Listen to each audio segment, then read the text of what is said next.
ትላንትና ጥር 5 2018 ዓመተ ምህረት የፋሽስቱ አገዛዝ ሰራዊት ከገና በዓል ጋር ተያይዞ በዓሉን ምክንያት በማድረግ ፕሮፓጋንዳ ለመስራት አስቦ ነበር። በጣም የተጠናከረ እርምጃ ወስደን ምንም አይነት የፕሮፓጋንዳ ስራ እንዳይሰራ አድርገን አብይ አህመድም ጭምር ሊመጣ የነበረበት ሁኔታ እና የፈረንሳይ ፕሬዝዳንትም ጭምር እስከ መጋበዝ ሊደርስ ይችላል የሚል መረጃም ስለነበረን በዛም ደረጃ አቅደው እየሰሩ ስለነበር ያን ሁሉ ያደናቀፍንበት አብይ አህመድም እዛው ቤተ መንግስቱ ከአዲስ አበባ መውጣት በማይችልበት በጣም ከባድ የሚባል ማጥቃት አድርጓል። ትናንትና በከፍተኛ ቁጥር ባለው የእግረኛ ሰራዊት በመካናይዝድ እና አየር ኃይሉን ድሮን ጭምር በመጠቀም ራያ ቆቦ ቃሊም የሚባል ከወልዲያ ከተማ በቅርብ ርቀት የሚገኝ ማለት ነው። ስምህ ማን ነው? ስሜ ግሩም ጌታቸው። ከየት ነው የመጣው? እኔ ሀረርጌ ነኝ፣ ገለምሶ የምትባል ከተማ። በጣም ጥሩ። ስምህ ማን ይባላል? ከየት ነው? አማራ። በአማራ ክልል በፋኖ ኃይሎችና በመከላከያ ሰራዊት መካከል የሚደረጉ ውጊያዎች እንደቀጠሉ ናቸው። ከእነዚህ መካከል ትላንትና ጥር 5 ቀን 2018 ዓመተ ምህረት በወልዲያ ዙሪያ ከባድ ጦርነት መደረጉን ሰምተናል። የፋኖ ኃይሎች ምስራቅ አማራ ፋኖ የሚኒልክ እዝ ድል እንደቀናውም በሌሜስ በላከው መግለጫ አስታውቋል። በተጨማሪም በንጹሃን ዜጎች ላይ በድሮንና በከባድ መሳሪያ በደረሰ ጉዳት በርካቶች መገደላቸውን፣ ቤት ንብረት መቃጠሉን መረጃ ደርሶናል። ይህንን ለማጣራት ወደ ስፍራው ደውለን ነበረ። ፋኖ አበበ ፈንታው ምስራቅ አማራ ቀጠና የሚኒልክ እዝ ህዝብ ግንኙነት መምሪያ ኃላፊን መስመር ላይ አግኝቼዋለሁ። ፋኖ አበበ ስለ ጊዜ አመሰግናለሁ። እስቲ ከአውደ ውጊያ መረጃዎችን ጀምር። ምንድነው አዲስ ነገር አለ? አመሰግናለሁ ወንድማገኝ። ያው እንደጠቀስከው ትላንትና ጥር 5 2018 ዓመተ ምህረት የፋሽስቱ አገዛዝ ሰራዊት ወልዲያ ዙሪያ እንደምታውቀው ባለፈው ጊዜ ዙ-23 የሚባል መካናይዝድ መሳሪያ የማረክንበት ብሎም ደግሞ በጊዜው መጠቀም ስለማንችል ደምንበትንና ሌሎች ድሎችም የተጎናጸፍንበት ሁኔታ ይታወቃል። በዛ ምክንያት በርካታ ኃይልም ተመትቶበታል። ቁስለኛም ሞትም ምርኮኛም ሆኖበታል። ጦር መሳሪያም ተተኳሽም እና ሌሎች ወታደራዊ ቁሳቁሶችም ማረክንበት ሁኔታ አለ። ስለዚህ ሚኒሊክ እዝ የተለያዩ ቀጠናዎች ላይ በጣም የተጠኑ እና ለውጥ ሊያመጡ የሚችሉ ምቶችን እየመታውበት ሁኔታ አለ አገዛዙ። ከዚህ ጋር ተያይዞ በጣም ከባድ የሚባል ማጥቃት አድርጓል። ትናንትና በከፍተኛ ቁጥር ባለው የእግረኛ ሰራዊት በመካናይዝድ እና አየር ኃይሉን ድሮን ጭምር በመጠቀም ራያ ቆቦ ቃሊም የሚባል ከወልዲያ ከተማ በቅርብ ርቀት የሚገኝ ማለት ነው። ጥቁር አስፓልትን ጨምሮ እዛው ወልዲያ ወጣ ብሎ አፍሪካን የሚባል ቦታ እና በቅሎ ማነቂያ የሚባል ቁልፍ ወታደራዊ ቦታም አለ። እሱ ጭምር ጨምሮ በጣም በሰፊ ቀጠና ወስዶ በርካታ ኃይሉን እንግዲህ እንደምታውቀው ወደ ላስታ ላሊበላ ዙሪያ የወሰደበት ሁኔታ ነበረ። ለምንድነው እዛ የወሰደው? ባለፈው ተነጋግረንበታል። ከገና በዓል ጋር ተያይዞ በዓሉን ምክንያት በማድረግ ፕሮፓጋንዳ ለመስራት አስቦ ነበር። በጣም የተጠናከረ እርምጃ ወስደን ምንም አይነት የፕሮፓጋንዳ ስራ እንዳይሰራ አድርገን አብይ አህመድም ጭምር ሊመጣ የነበረበት ሁኔታ እና የፈረንሳይ ፕሬዝዳንትም ጭምር እስከ መጋበዝ ሊደርስ ይችላል የሚል መረጃም ስለነበረን በዛም ደረጃ አቅደው እየሰሩ ስለነበር ያን ሁሉ ያደናቀፍንበት አብይ አህመድም እዛው ቤተ መንግስቱ ከአዲስ አበባ መውጣት በማይችልበት ሁኔታ ወደዚህ ቀጠና መጥቶ ማክበር በማይችልበት ሁኔታ ያሳለፈበት ሁኔታ ነው ያለው። እነዚህና መሰል ድሎችን ወታደራዊና ፖለቲካዊ ድሎችን ተጎናጽፏል ሚኒሊክ እዝ። በጣም አስበን አቅደን የሰራ ነው። እነዚህን ድሎች መጎናጸፋችንን ስለሚያውቅ እዚህ ቃሊም አካባቢ ጥቁር አስፓልት ነው እንደምታውቀው፣ ከወልዲያ ላሊበላ ጋሸና ባህር ዳር መስመር ነው። እሱም በፋኖ ቁጥጥር ስር መሆኑን ከግምት ውስጥ በማስገባት ከባድ የሚባል ማጥቃት አድርጎ አሁንም ሰራዊቱን በጣም ያስበላበት ያስመታበት ሁኔታ አለ። በትናንትናው ዕለት በምስራቅ አማራ ኮር 1 አሳምነው ክፍለ ጦርና አውጃኖ ክፍለ ጦር እንዲሁ በምስራቅ አማራ ኮር 2 ደግሞ ካላኮርማ ክፍለ ጦር በሁለት ግንባር ሮቢት ከተማ 2 ሻለቃ እና 1 ሻለቃ ቀኝ፣ እንደዚሁ ደግሞ በቅሎ ማነቂያ ዙሪያ ደግሞ በ2 ሻለቃ ካላኮርማ ክፍለ ጦር አጠቃላይ እነዚህን ቀጠናዎች ይዙ ወልዲያ ዙሪያን አጠቃላይ የቃሊም የሚባለውን ዙሪያ ጥቁር አስፓልት ጨምሮ ደግሞ ሁለቱ ክፍለ ጦሮች ሰፊ ቀጠና ሸፍነው ብርቱ ትንቅንቅና ተጋድሎ የተደረገው ከንጋት ጀምሮ ትላንትና። በዚህም በርካታ እግረኛ ኃይሉ ተመትቶበታል። በጣም እግረኛ ኃይሉ ተመትቶበታል፣ ምርኮም ሆኖበታል። ጦር መሳሪያም ተማርኳል። በከፍተኛ ቁጥር ያለው ተተኳሽም እና ሌሎች ወታደራዊ ቁሳቁሶችም የተማረኩበት። ከምንም በላይ ግን ከበባ ውስጥ የነበረው ሰራዊቱን በእግረኛ ሰራዊት ማውጣት ስላልቻለ ከፍተኛ መካናይዝድ ተጠቅሟል። በሁለት ድሮን እንደዚሁ በሁለት ቀጠናዎች ላይ ትግሉን ያደረገበት ሁኔታ አለ። እግረኛ ሰራዊቱን ለመደገፍ ከመካናይዝድ በላይ ማለት ነው በጣም ዘመናዊ የሚባሉ ታንኮችን፣ መድፎችን ጭምር ነው የሚጠቀመው። እንግዲህ በተሽከርካሪ ተንቀሳቃሽ የሆኑ ኦራሎች ላይ የተገጠሙ ማለት ነው ይቅርታ፣ እነሱን ጭምር እየተጠቀመ ያልተሳካበት ሁኔታ ስላለ በድሮን ጭምር የታፈነ ኃይሉን ለማስወጣት በሚል ተጠቅሞ ተጋድሎ ያደረገበት ሁኔታ ነው ያለው። በጥቅሉ ግን በጣም ትልቅ የሚባል ወታደራዊ ድል ነው ያስመዘገብነው። ፖለቲካዊ ድልም እንደዚሁ አስመዝግበናል እና ከዚህ ጋር ተያይዞ እንግዲህ ሌሎች የሰብአዊ መብት ጥሰቶችን የፈጸመበት ንጹሃንን የጨፈጨፈበት ሁኔታ ነው ያለው። አጠቃላይ ተጋድሎ ግን የውጊያው ሁኔታ ይሄንን ነው የሚመስለው። በእግረኛው መውጣት ስላልቻለ ድሮን የተጠቀመበት ሁኔታ አለ። በድሮንም እንደነገርኩ ንጹሃኖችን ጭምር መጥቷል። ወደ 6 ጊዜ ድሮን ጥሏል፣ አንድ አካባቢ ላይ ብቻ ቃሊም ዙሪያ ማለት ነው። በዚህም ሰራዊቱን ማግኘት አልቻለም። የሰራውን ሰርቶ ሰራዊቱ ቦታ ይዟል። ንጹሃኖችን ግን መጥቷል። ቃሊም ዙሪያ የእመቤታችን ቤተክርስቲያን የደብር ጠባቂ የሆኑባትና ሌሎችም ንጹሃኖች በድሮን የተመቱበት ሁኔታ አለ። የደብሩ ጠባቂ ቦታቸው አልፏል ወዲያውኑ። በመድፍ ደግሞ እንደዚሁ ሌላም ንጹሃን ወልዲያ ሆኖ በሚወረውረው መድፍ ማለት ነው ንጹሃኖችን ገሏል። እንስሳቶችም ቤት ንብረትም እንስሳቶችም የሞቱበት ቤት ንብረትም የወደመበት ሁኔታ ነው የተፈጠረው። አጠቃላይ ይህ መድፍ ምል እንግዲህ ከወልዲያ ከተማ ነው 120 ሞርተር መድፍ ወደ ቃሊም ነው የሚወረወረው። ሙሉ ከተማው ላይ ነው የሚወረወረው። ቃሊም ማለት እንግዲህ ከተማ ነው፣ ህዝብ የሚኖርበት ነው። ታዳጊ የቀበሌ ከተማ ነው። ለወልዲያ በጣም ቅርብ ርቀት ላይ የሚገኝ ከተማ ነው። እሱንና በዙሪያ ያሉ መንደሮችን ጭምር በመድፍ ሲደበድብ ነው አለው። ድሮኖችም እንደዛው በሁለት ግንባሮች ተጠቅሟል። ንጹሃኖችን የመታበት ሁኔታ አለ። እንደው ፋኖ አበበ እዚህ ላይ መድፍ የሚተኮሰው መካናይዝድ ጦርነት በመደበኛ ውጊያ ገጠም ወይም ደግሞ ከሽምቅ ውጊያ ጋር ምናልባት እናንተ የምትከተሉት ሽምቁንም አልፎ አልፎ መደበኛ ውጊያ በዘመቻ ናደው ያሳያችሁት አንድ ነገር አለ። አሁን ትላንትናና ዛሬ የነበሩ ውጊያዎች የሽምቅ ናቸው፣ የመደበኛ ውጊያ ናቸው። በዚህ ውጊያስ መድፍ እነዚህ ከባድ መሳሪያዎች የሚተኮሱ ውስጥ አንዳንድ ወታደራዊ ኤክስፐርቶች ለሚስ እንደገለጹት መድፍ የሚተኮሰው ኦፒ አስተኳሽ ባለበት ነውና ብሎ ንጹሃን ዜጎች ባሉበት መኖሪያ ቤት፣ እርሻ ቦታ አካባቢ አይተኮስም ይላሉ። እንደው ምን ማለት ነው? ይሄንን በተወሰነ መልኩ ግራ የሚያጋባ ነገር አለ። እነዚህ መድፎች የሚተኮሱት አንዳንድ ጊዜ መኖሪያ ቤት፣ አንዳንድ ጊዜ ትምህርት ቤት እንደሆነ እየሰማን ስለሆነ ነው። መረጃው አለ እዚህ ላይ? በዚህ እኮ ከአሁን በፊት ራያ ቆቦ ሮቢት ስላሴ ቤተክርስቲያን ውስጥ አድርጎ 23 ለረዝም ጊዜ ለ2 ዓመት የሚጠጋ ጊዜ እንደተጠቀመ ታስታውሳላችሁ በጊዜውና እዛ ቤተክርስቲያን ውስጥ የነበረውን 23 ሞርተር ወሮረን ወይ ዲሽቃ ተኩሰን መምታት አንችልም። ሰው ቤተክርስቲያኑን ተገን አድርጎ ከባድ መሳሪያ ይተኩሳል እና የሆነ ሆኖ የሆነ ጊዜ አድብተን ጊዜ ወስደን በደንብ በጥናት 23ቱን የማረክንበት ሁኔታ አለ ታስታውሳላችሁ። ከዛ ውጭ ግን መመታት ይችላል። እንዳይመታበት ቤተክርስቲያን ነው የሚያደርገው፣ መስጊድ ውስጥ አድርጎ ነው የሚተኩሰው። ይህንን በተግባር አሳይተናል። ምሽግ ሰርተውበት ተጋድሎ አድርገውበት ማርከንም ቦታውንም ተቆጣጥረን አይታችሁታል። እና በተቃራኒው ደግሞ ፋኖ እንደነዚህ አይነት አካባቢዎች ቢገባ ደግሞ ቤተክርስቲያኑም ይመታል፣ መስጊዱም ይመታል፣ ትምህርት ቤትም ተቋማቶች በሙሉ ይመታሉ። በድሮንም ጤና ጣቢያ መትቷል ታስታውሳላችሁ፣ ሳንቃ ከተማ ላይ በዘመቻ አባናደው እና ይሄ ነው ልዩነቱ። አሁን ፋኖ ከህዝብ የወጣ የህዝብ አላማ የያዘ የህልውና አደጋ ላይ ያለን ህዝብ ህልውናውን ለመታደግ ላይ እየታገለ ያለ የነጻነት ታጋይ ነው ፋኖ። ህዝብ ጋር የተቀላቀለ እንደሆነ ህዝባዊ የሆነ ጥያቄ እንዳለው የብልጽግና አገዛዝ ያውቃል። እሱ ግን እንደዛ አይነት የሚባል ነገር የለም። ከስልጣኑ ከወንበሩ የሚበልጥበት ነገር ስለሌለ ህዝቡንም እንደ ጠላቱ ፈርጆ ህዝቡንም የአማራን ህዝብ በጠላትነት የፈረጀ ህገ መንግስት ይዞ ሀገር እመራለሁ አስተዳድራለሁ እያለ ያለ ስርዓት ስለሆነ ወደ ህዝብ ይተኩሳል። ከባድ መሳሪያዎች ከወልዲያ ከተማ ሆነው የአማራ ህዝብ አይኑ እያየ ህዝብ ላይ እየተወረወረ ያለበት ሁኔታ ነው ያለው። በዛ ምክንያት ነው እየጨፈጨፈ ያለው። እኛ መደበኛ ውጊያ ምናደርግ፣ ሽምቅ ውጊያ ምናደርግ፣ ፋኖ በሽምቅ ያገዛዙን ኃይል የመታበት አካባቢ ነው ከተባለ ወደ ከተማ ይወረውራል። የትም ይሁን መደበኛ ውጊያ ምናደርግ፣ ሽምቅም ደፈጣም ውጊያ ምናደርግ በመሰለው መንገድ ሁሉ ሞርተርም በየአይነት ታንክም 23 መድፍም ይወረውራል፣ ቢኤምም ይጥላል። ይሄ ሁሉ አይበቃው ብሎ ደግሞ ጄትና ድሮንም ይጠቀማል። ይህንን እያደረገ ነው ያለው። የሆነ ሆኖ እግረኛ ሰራዊቱ የትም ቦታ ሄዶ ምንም አይነት ነገር ማሳካት ስለማይችል ያለው አማራጭ መካናይዝዱ ከመካናይዝድም ጀትና ድሮን እየተጠቀመ ነው ያለው። ከዚህ ጋር ተያይዞ ንጹሃኖች እየተመቱ ነው ያሉትን ያው አያይዤ ማነሳለህ። የድሮኑን ስላነሳውልህ ራያ ቆቦ ሮቢት ካላኮርማ ክፍለ ጦር ገብቶ በ2 ሻለቃና በ1 ሻለቃ ቃኝ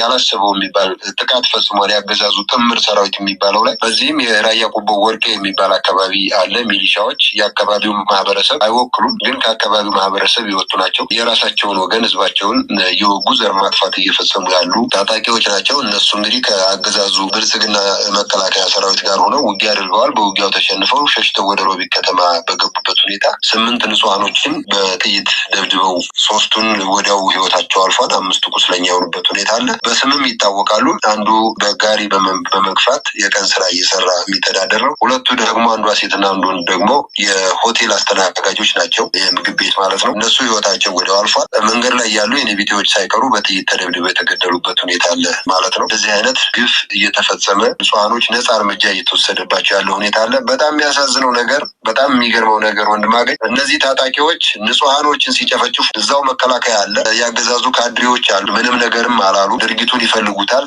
አላማ አንግበው የሚንቀሳቀሱ ታጣቂዎች ናቸው። በነገራችን ላይ ስራቸው የሚመዘዘው ከኦህዴድ ብልጽግና ነው። አጀንዳ የተሰጣቸው ህዝብን ከህዝብ በተለይ ሃይማኖትን መሰረት አድርገው እንዲሰሩ የታዘዙ ናቸው። ከዛ አንፃር ነው ሰዎችን ንጹሃኖችን እየመጡ ያሉ። እኛ ደግሞ ይሄንን ስለምናቅ የወጡበት ማህበረሰብ ደግሞ የራሳችን ማህበረሰብ ስለሆነ ወገናችን ስለሆነ ወደዛ አካባቢ ሄደን ጥይት ተኩሰንም አናውቅም፣ ወደዛም ዘመቻም ዘምተንም አናውቅምና በዚህ አጋጣሚ ይሄን መላው አማራ ሁሉም አገር ወዳጅ ኢትዮጵያውያኖችም እንዲያውቁት እንፈልጋለን። ይሄ ሆኖ እያለ እነሱ እየመጡ ንጹሃን እየጨፈጨፉ ንብረት ጭምር ዘርፈው እየሄዱ ያሉበት ሁኔታ ነው ያለው። በጥቅሉ ግን በአውደ ውጊያ የተሸነፈው የፋሽስቱ ብልጽግና አገዛዝ የበቀል አፈሙዙን ንጹሃኖች ላይ አድርጎ ነጻ እርምጃ እየወሰደ ዛሬም ቀጥሏልና የትናንትናው ሁኔታ ይህንን ነው የሚመስለው። ምናልባት ይሄ ውጊያ በወልዲያ ዙሪያ ቀጥሏል ወይስ አሁን ቆሟል? 13 ሰዓት የፈጀ ውጊያ እንደሆነ መግለጫችሁ ያመላክታል ነው። አሁንም በዛው ነው ተፋጠን ያለን። በየትኛውም ወልዲያ ዙሪያ ብቻ ሳይሆን በየትኛውም ቀጠና ስድስቱም የሚኒልክ ዕዝ ኮሮች በሚንቀሳቀሱበትና የእዙ ልዩ ዘመቻ በሚንቀሳቀስበት በየትኛውም ቀጠና ሁሉ ከጠላት ጋር ሁሌም 24 ሰዓት ሁሌም ተፋጠን ያለንበት ሁኔታ ነው ያለው። ውጊያዎች ይቀጥላሉ። 13 ሰዓት የወሰደው ውጊያ ግን ጋብ ብሎ አሁንም ደግሞ ሊቀጥል የሚችልበት ሁኔታ ነው ያለው። በዚህ ሁኔታ ነው ያለው። በጣም አመሰግናለሁ። ፋኖ አበበ ፈንታው የምስራቅ አማራ ቀጠና የሚኒልክ ዕዝ የህዝብ ግንኙነት መምሪያ በሜስ ቀርበ ለሰጠው መረጃ በተመልካች ስም ከልብ አመሰግናለሁ። እኔም አመሰግናለሁ ወንድማገኝ፣ እግዚአብሔር ያክብርሽ። ክቡራትና ክቡራን ተመልካቾቻችን ትላንትናና ዛሬ በወልዲያ ዙሪያ የተደረጉ ውጊያዎችን በተመለከተ ከመንግስት በኩል በተለይ በአካባቢ ከሚንቀሳቀሰው የመከላከያ ሰራዊት ኮማንድ ፖስት ምላሽ ለማግኘት ያደረግነው ጥረት አልተሳካም። በተለይ በቃሌማ አካባቢ በከባድ መሳሪያ ምክንያት ወደ 10 ንጹሃን ዜጎች መገደላቸው ተሰምቷል። ይህንን አጣርተን ወደፊት የምንመለስ ነው የሚሆነው። እሺ፣ ስምህ ማን ይባላል? ዮናስ ንጉሴ። ከየት ነው የመጣው? ከአዲስ አበባ። ትውልድህ የትኛው ብሄር ነው? አማራ። አማራ። እንዴት ወደ መከላከያ ተቋም ገባህ? እንዴት ወጣህ? እኔ እንደገባሁት እዛ ሊስትሮ ነበር የምጠርገው። ሊስትሮ ይጠረኩ የሆነ ሚኒሻ መጣ። ከዛ ያኔ ሚኒሻ ጫማውን አጠዳውለትና የሚሰጠኝ ብር 50 ብር ነበር። ብር ስጠኝ ስለው ጊዜ ናና ካምፕ ስጣለሁ አለኝ። ከዛ ኪሴ ብር ያስኩ ነበር ስጣለሁ አለኝ። ይዞኝ ሄደ ካምፕ። ቢሮ ሄደና ስሜን መዘገበ። ፈርም አለኝ። ለምን ፈርሞ ስለው አይ ከዚህ የተሻለ ስራ ስላለ ይሄን ስራ እንደምሰራ ነው የተሻለ ስራ አግኝቼልኛል። ከዛ ያኔ ሄድኩና ፈረምኩለት። ከዛና እዚህ ጠብቀኛል። ቢሮ አስገባና ቆልፎብኝ ሄደ። ጠዋት 3 ሰዓት ላይ ነበረ። ከዛ እስከ 9 ሰዓት ምናምን እዛው ቆየኝ። እዛ ከዛ አንድ ዳቦ ገዝቶ መጣና ሰጠኝ። ውሃ ገዛልኝ። ውሃ ዳቦውን በልቼ ውሃን ጠጣው። ከዛና አለኝ ወደ 11 ሰዓት ላይ ምናምን አስገባኝ ቤት። ወደ ግቢ ወደ ካምፕ ሲሄድ በጣም ብዙ በርካታ ሰው አለ። ቢያንስ ወደ 90 ሰው ምናምን አለ እዛ ካምፕ ውስጥ። ከዛን ይሄ ሰው ምን እንደሰለው ጊዜ አይ ይሄ ለስራ የተፈለገ ህዝብ ነው እና አንተ አንድ ላይ ስራ ይሻላል ከዚህ ከሊስትሮስ ከመጠርቅ ይሄንን በሰራ ይሻላል አለኝ። ምን አይነት ስራ ነው ስለው ጊዜ ችግር የለውም እዚሁ እንዲሁ መኪና ላይ ማውረድ ማውጣት ምናምን ነው አለኝ። በቃ እኔም ደስ አለኝና በዛን ሰዓት ቁጭ አልኩ። እዛ በራፍ ለዝጋባ ጊዜ ግባ ወደ ውስጥ አለኝና ውስጥ አስገባኝ። ከዛ ወዲህ እንደውም አይኑን አላየሁትም። እኔን ልክ ሲያስገባኝ የሆነ ካቢኔ መጣ። በጣም ትልቅ ይሉ ቡርጫው ሰው እየመጣ ከዛ ለሱ ወደ ቆጠራ 31 ሺህ ብር ሰጠው ለሱ። ከዛ እሱ ይሳቀ ሄደ። ከዛ ወዲህ አስገቡን። እዛ አንድ ወር ምናምን እዛ ውስጥ አስቀመጡ። ምግብ በመስኮት ላይ ወረውሉናሉ። ሽንት ቤት ሲሆን በሰልፍ ያወጡናሉ በጥበቃ እዛ እንበላለን። ዳቦ ያገኘነው በቀን አንዴ ሁለቴ እንበላለን። ከዛ እንወጣለን ከዛ ውስጥ። ከዛም በወር ምናምን ወደዚህ ያመጡ መኪና ላይ መኪና አስገቡን። ለልጭነው እዚህ አስገቡን። እዚህ በቃ ተቀመጠ። ለሚኒሻው አንተን ይዞ ላስገባህ ሚኒሻ ለሱ ነው 31 ሺህ ብር የተሰጠው። 31 ሺህ ብር ሰጠው። አንተን በማስገባቱ ምክንያት አንድ ሰው ሲይዝ አንድ ሚኒሻ 30 ሺህ 40 ሺህ ይከፈለዋል። ከብሮች ይከፍላሉ።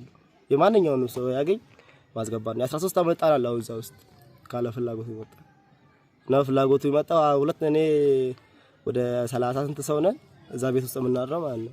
ከዛው ስንጠያየቅ እንዳለ ሁለት ሰው ብቻ ናቸው። እነሱ አማራ ናቸው። እነሱ ናቸው በፍላጎታችን መጣ ያሉት።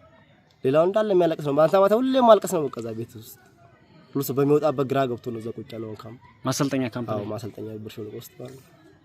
ከዛኛ ለሊት ወጣን፣ ጤሳ ወጣን። ህዝቡ ያበላን ያጠጣን እያሳደረ እየተንከባከበን አመት ባልንም ከነሱ ጋር ዋልን ከፋኖ ጋር ይሄው ከኪኒ ከወደዚህ ላኩን። እዚህ ደግሞ አለ። መልካም። እንዴት ከማሰልጠኛ ወጣችሁ? ለሊት ነው ወጣነው። በቃ የግድ እዛም ሆነ መሞት ስለሆነ ፈጣሪ እንዳደረገን ያርገን ወደ ፋኖ መግባት አለብን ብለን ከዛ እያጠያየቀን ለሊት ወጣን። መጣ ወደ ፋኖ ማሰልጠኛ ካምፕ ላይ ምን አይነት ስልጠና ነው የሚሰጧችሁ? ፖለቲካሊ እዛ ፖለቲካ የሚሰጡ ፋኖ ታገኛችሁ፣ ፋኖ ይገላችኋል፣ ፋኖ ያርዳችኋል። ፋኖ ማለት ክፉ ህዝብ ነው። እነሱ ከያዟችሁ 50 ሺህ 100 ሺህ በቃ ማጠይቋችሁ ገንዘብ የለም ተባለው። ግን እኛ እዛ ከዛ ከወጣን እንዳረጉን ያርጉን ብለው ወጣን። እንኳን ገንዘብና ራሳቸው ከኪሳቸው ያወጡ ነው ይሰጡን። ለአመት በዓል መዋያ ያሉን ከኪሳቸው ያወጡ ይሰጡን። አመት በዓል ስጋ እንደው ቤተሰብ ጋር እናከብሩ እነሱ እንደተንከባከቡ በላን ይጣጣን እዚህ ድረስ ላኩ። ወጣን። ታይቶ መሰገረ። ጥሩ ማሰልጠኛ ላይ ምን አይነት እንክብካቤ የሚደረግላችሁ? ቁርስ፣ ምሳ፣ እራት ምን አይነት ምግብና ነው የሚደረግላችሁ? ከዛ መጡም በቀን አንድ ዳቦ ይስጣሉ። ከዛ ወዲያ ያወጣሉ። ፀሐይ ላይ ማስቀመጥ ነው። ራሳቸው ሄደው ጥላ ስር ይቀመጣሉ። እኛ ግን ፀሐይ ላይ ቀኑ ሙሉ ሲያስቀምጡ ነው የሚሉ። ከዛ ታምኩ ካልከው እንኳን ምን ብሎ ዱላ ነው የሚያስከትለው። ምንም ማለት በቃ ምግብ ጠዋት ዳቦ ይሰጣል። ቀን ዳቦ፣ ማታ ዳቦ ነው። እንጀራ ተባለ ባይናታ። መልካም ስልጠና ላይ ምናልባት በስልጠና ወቅት በዚህ ምክንያት የተሰዋ ህይወቱ ያለፈ ታማውን ይሞታ አለ ከኛ ጋር ልጅ በጣም ያመሙ ነበር። እያመመኝ ነው ያላቸው ምን እንደሚያማ አንተ ስቀልድ ነው ያሾፍክር ይያልስ እንደዛው ሲያስሮጡት ታመመ፣ ተኛ፣ 2 ቀን ሐኪም ሄደ። ምንም አቃተው፣ ሞተ። እዛው ቆፍሮ ቀበሩት። መልክታለ እኔ ማስተላለፈው ትልቁ መልእክት ብቻ ፋኖ እኛ ከመንገመተው በላይ ጥሩ ሰው እንደሆነ ብቻ ነው እስካው የተረዳሁት ያለው። ከዚህም በኋላ ነው በሞትም ብቆም እንኳን ቅር አይለኝም። ለምን እነሱ ከሚሉም በላይ ፋኖ ጥሩ መልካም ሰው ነው። እነሱ እስከ ዛሬኛ ህይወታችን ላይ ቀመጥ ነበር። እኔ እዛ ሆኛው በጣም ያማኝ ነበር። እዛ ኪኒ ከምትባለው ከተማ ሐኪም ወስደው ነጣ ሐኪም አሳክመው ምን ብሎ ዳንኩ። ከዛ ምግብ እየበላው ነኝ። ፈጣሪ ተመስገነ ይሄው እዚህ ደርሻለሁ። ጥሩ ቤተሰቦችስ የት እንዳለ ያውቃሉ? ያውቃሉ። ስለግራቸው ጊዜ ወደዛ ወደ ካምፕ እስከምትመለስ እንዛው ከፋኖ አትለይ፣ ፋኖዎች እንዳረጉ ያርጉ። እነሱ ይሻሉ። እኛ ካገኙ ከነሱ ስጋህንም አይተው ከዚህ በኋላ ታገኙ ከነሱ አትለይ፣ እነሱ ጋር ሆናሉ። ከማሰልጠኛ ከመውጣት በፊት ከማሰልጠኛ ከወጣው በኋላ እናቴ እዛ ሄደው ይደበድበው ነው ወደ ቤት ያስገባው። እዛ ሄደው አስታለቀስ። ቤተሰብኛ ስንወጣ መኪና ላይ እየወደቀ አስፋልት ላይ እየወደቀ ይጎትቷቸው ይደበድቧቸው ይመለሷቸው። ቤተሰብ ነው ማሰልጣኝ ያለው። ያለ ስምህ ማን ነው? እኔ ስሜ ግሩም ጌታቸው። ከየት ነው የመጣው? እኔ ሐረርጌ ነኝ፣ ገለምሶ የምትባል ከተማ። በጣም ጥሩ። እድሜ ስንት ነው? እድሜ 16 አሁን ነኝ። አሁን 16 ሞላ። እንዴት ወደዚህ ተቋም ገባህ? ወደ ማሰልጠኛ እንዴት ልትቀላቀል ቻልክ? እኔ ወደዚህ ስመጣ ተማሪ ነበርኩኝ እዛ ሀገር ቤት። ከትምህርት ቤት ጥናት ቤት ሄድኩኝና ከትምህርት ቤት እንደወጣው ጥናት ቤት ሄድኩኝና ደብተሬን አስቀምጬ ከዛ ወደ ትልቁ ቤት እየሄድኩ እንዳለው መንገድ ላይ ያዙኝ። ከዛ ወስደው እንደዚህ መንገድ ላይ እየሄድኩ የሆነች አምቡላንስ እንደዚህ ጎኔ መጣችና ከዛ አምቡላንሷን እንደዚህ ጎኔ እኔ እየሄድኩ ጎኔ እየነዱ አቆሟትና እዛ አምቡላንሷ ውስጥ ገፍትሮ አስገቡኝና ካምፕ ወሰዱኝ። እዛ ስንተኛ ክፍል ተማሪ ነህ? እኔ 8 ነኝ። 8ኛ ክፍል ተማሪ። እሺ ጥሩ። ከዛ አፈኑንና እዛ ሲሄድ እዛ ካምፕ ብዙ ልጆች አሉ። ከዛ ገፈተረና አስገባኝ ቤት። ከዛ ልጆቹ ብዙ ናቸው። በር ቆለፉብን። እዛ 1 ወር ከምናምን ተቀመጥን። ቤተሰብ ሲመጣ ምናምን ቤተሰብን እየደበደቡ ያባርራሉ። እዛ እኛን አያውጡንም ቤት በር ነው የሚቆልፉብን። ከዛ ቤተሰብን ቤተሰብ እዛ ሲመጣ ምናምን ሲያለቅስ ምናምን እዛ እየመጣ እየደበደቡ ባሯቸዋል። ከዛ 1 ወር ምናምን 1 ወር ከ15 ቀን ነው ምናምን አቆይተው ወደዚህ ጫኑ፣ ወደዚህ ወደ ብር ሸለቆ። ከዛ እዚህ ያመጡንና እንዲሁ ስልጠና እኛ ተመተን ትንሽ እንደቆየን ያስጀመሩን።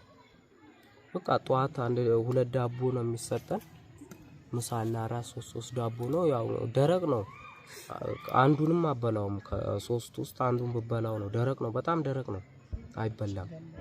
ከዛ እንደዛው ስንሰለጥን ለሊት 9 ሰዓት ላይ ከዛ እነሱ እዛው ነው በትምህርት ላይ ምናምን ፋኖ ይገላችኋል፣ አይለቃችሁም፣ ፋኖ ስጋችሁን ነው የሚበላላችሁ ይለናል። አሁን ከዛ ማምለጥ የሚችለው እንደዚህ ሚዲያ ምናምን የሚከታተል እነሱ የሚሉትን ዱሮ ሀገር ቤት ሆኖ ምናምን እንደዚህ ቲክቶክ ላይ ሚዲያ ምናምን የሚከታተል ከሆነ ነው እንጂ ከዛ የሚወጣው ያሳምኑሃል። እዛ ፋኖ ይገላል ምናምን ሲሉ አሁን እዛ ልጆቹ ያምናሉ፣ እውነት ነው የሚመስላቸው። እንደዚህ ሚዲያ ቲክቶክ ምናምን የሚከታተል ሰው ከሆነ ግን ሁሉንም ነገር ስለሚያይ እዛ ቲክቶክ ላይ ሚዲያ ላይ ስለሚያይ ውሸት እንደሆነ ተረድቶ ሊወጣ ይችላል። እኛም እንደዛ ነው ወጣነውና 9 ሰዓት ወጣን። ከዛ ሰንበሌጥ ውስጥ ውለና ተከተሉን አሰልጣኞች። ለሊት 9 ሰዓት እኛ ተነስተን ስንወጣ 10 ሰዓት ነበር መነሻው። 10 ሰዓት ሲነሱ እኛ የለንም። ከዛ ተከተሉንና እኛም ፍለጋ መጡ። ሲደርሱብን ሰንበሌጥ የሆነ ሳር ትልልቅ ሳር ነበር እርሻ ውስጥ፣ እዛ ሳር ውስጥ ተኛን። ከዛ ሳሩ ውስጥ ተኛን። አለፉንና ወደዚህ ከዛ ፈልገው ሲያጡን ገበሬዎቹ ምናምን በቃ ጠያየቁና ወደ ጧቱ ላይ አጡን። እኛ እዛው ሰንበሌጥ ውስጥ ተኝተናልና መሸት ሲል ወደዚህ መጣን። ከዛ አሳደሩን እዛ ሳፈር። ከዛ ወደ ፋኖች ላኩን። ፋኖች ተቀበሉን። አመት ባለን እዛው አለን። ከዛ ወደዚህ ተጫነን። ወደዚህ ጫኑን ፋኖች ወደዚህ ላኩን። ከዛ ፋኖች ምን አይነት እንክብካቤ ያደረጉላችሁ? ፋኖች ስጋ በቃ እስከምንጠግብ ነው። ስጋ፣ አረቄ፣ ጠላ በቃ የሚፈልጉን ነገር ነው። ብሩ ላይ እየሰጡን ይሄ ስጋ ከሰለቻችሁ ከምግብ ቤት እየወጣችሁ ሽሮ የሚሆን የፈለጋችሁትን ግዙ እያሉ ስጋ ከሰለቻችሁ እያሉ ብር ይሰጡናል ምናምን። ከዛ በቃ እኛ እንደዛ እየሆነን በቃ እየኖርን ነው። አሁን እዚህም ያው ናቸው። አገሬው በሞላ መንገድ ላይ ሲያይክ በቃ እንትናችሁ ይሉንና በቃ ብር ምናምን ይሰጡናል። አገሬዎቹ ማለት ነው ነዋሪዎቹ መንገድ ላይ ምናምን በቃ ሲያዩ ብር ምናምን ይሰጡናል። ምግብ ብላበት ይሉናል። በቃ በዛው ተነናል። አሪፍ። ታስተላልፈው መልእክት አለ? እኔም ማስተላልፈው ያው በቃ እንደ ጠበቀው አይደለም። እኔ ድሮንም እንደዚህ ቲክቶክ ምናምን እጠቀማለሁ። ሚዲያም እንደዚህ በቃ ድሮንም እንደዚህ ስለማይ እንደዚህ ስለምከታተል ነው።